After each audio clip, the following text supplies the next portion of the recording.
Hello, kindergarteners. This is Mrs. Taylor. I miss you terribly, so terribly much. I hope that you are learning and having a wonderful time at home with your family until we can meet again. Today's book, is called The Berenstain Bears and the Big Red Kite. And the character trait, why I picked the book, is because it talks about effort. And effort simply means trying your best, working really hard, and never giving up.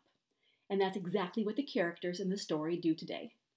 So we'll read the book, and then we will do a fun activity after. The Berenstain Bears and the Big Red Kite. Look, Sister Bear, hooray, hooray, the big kite contest is today. I see, Brother Bear. Yes, I see that's right, but we can't go. We don't have a kite. No kite, no kite. Now do not worry.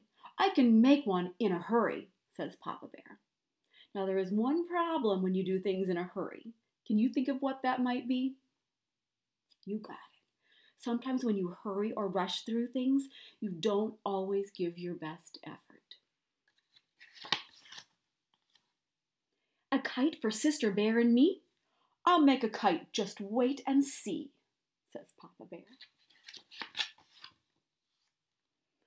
First, some sticks, just 2 will do, some paper, string, and a little glue. We tie, we cut, now we glue. See, I made a kite for you.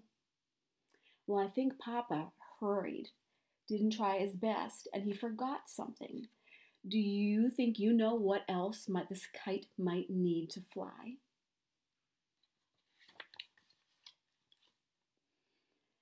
A big red kite. It's a beauty. Big red kite, do your duty. It sure is red, no doubt about it. But will it fly? I really doubt it. I think Mama Bear knows what Papa Bear forgot. For you see, without a tail, that big red kite is sure to fail.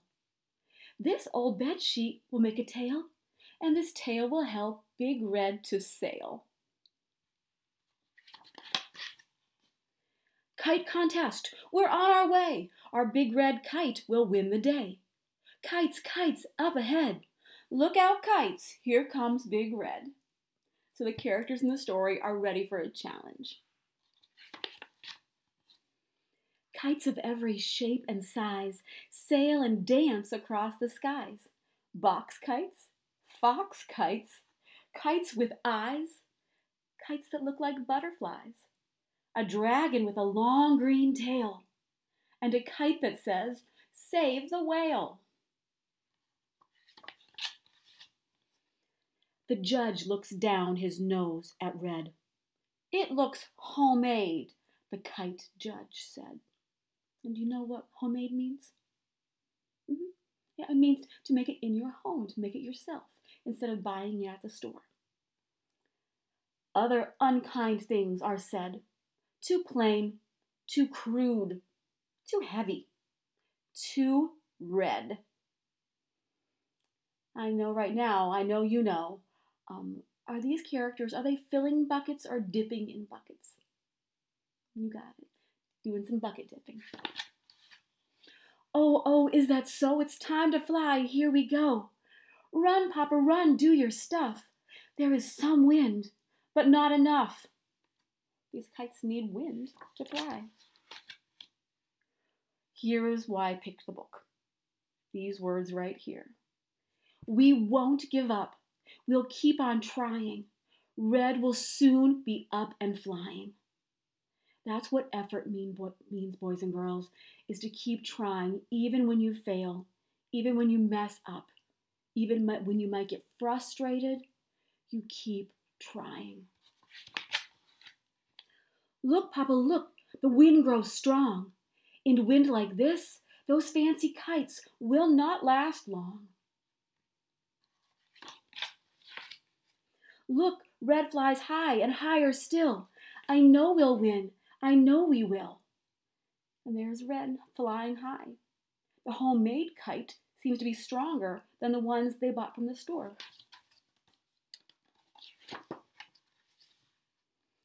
That wind is strong. That wind is rough. Those other kites weren't strong enough.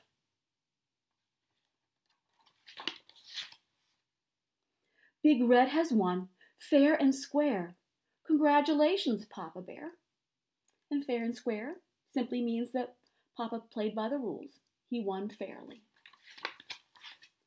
We won, Mama Bear. Our Big Red Kite won fair and square.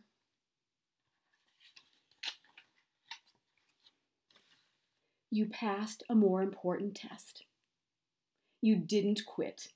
You did your best. And that, boys and girls, is really what I want the focus to be today, is while you're at home doing your schoolwork, please do your very best. Yes, we wish you were here with us at Star Elementary, and we can't wait to see you again soon. But while you are there at home, know that we are with you. You are in our thoughts and our hearts, and we want you to do your very best until we can meet again. Speaking of doing your best, let us make a kite. And here's simply what we do. Pick any shape you want your kite to be. I found this, and I really liked this shape. I'm going to turn my email off because it keeps dinging while I'm trying to do this. I found a shape that I liked, so I used this. You could make a heart kite, a rainbow kite, a fish kite, a kitty cat kite, your choice. I drew my kite, then I decorated my kite, and I added some words that are meaningful to me. On my kite, I wrote, "Never give up." And that's something that I live by personally. I always try my best, and even when I fail, even when things don't go well, I try again. So write your words, decorate your kite. Then I found some just old kind of fabric string. I called it my string that I had. I taped the string onto the back of the kite with a few pieces of tape to make sure it's strong. And then I found some old material. This was just an old towel that I had, a dish towel, and I really wasn't using it. So I cut 3 strips out of my towel. You can make as many strips as you like. Just make sure you ask your family first what you can or cannot cut. And then I tied it onto the tail of my kite. This is the challenging part of this activity, boys and girls, is tying. And that's kind of a cool thing for effort. Now I would place this down so you could see me tie, but because the camera won't go down far enough, I'm just going to throw it over my shoulder. I put the fabric under the string, okay? And then just like you're starting to tie your shoes or tie a knot, you crisscross the fabric, you push a piece of the fabric through its own hole, and then you pull to make your knot. That might be a little frustrating for some of you. When I first learned to tie, I was not good at it, but with practice and effort, I got better. So when you're done, you'll have your kite, you'll have your tail, you'll have some fabric, and it makes a really pretty decoration to put up in your home. Thank you so much for listening and being here today. Again, I love you and miss you, and I hope you enjoy making your kite.